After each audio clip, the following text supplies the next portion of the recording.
Ngayong araw atin pong ginugunita ang kapiyastahan ni San Juan, Apostle and Evangelista. Among the apostles, siya po yung pinakabata. At maririnig po siya o kilala po siya sa pangalang The Beloved Disciple.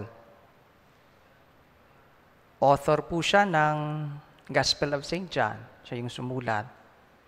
At sa among the disciples, siya yung namatay ng natural cause. Kasi mostly naging martyr. Malapit siya kay Jesus.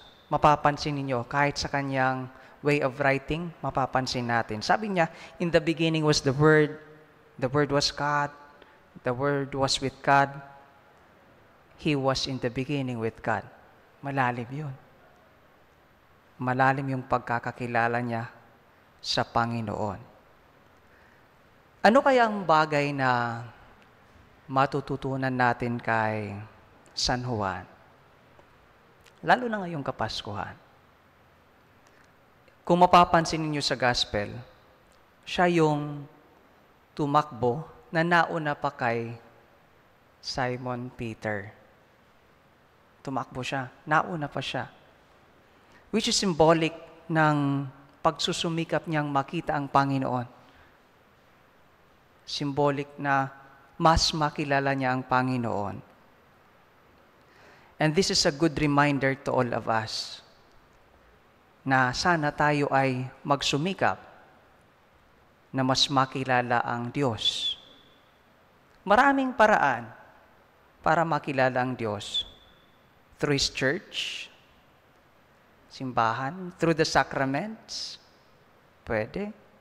Sa mga santo, yung way of life ng mga santo, pwede. Pero ngayong araw, pinapaalala sa atin na pwede nating makilala ang Diyos also through the writings of St. John.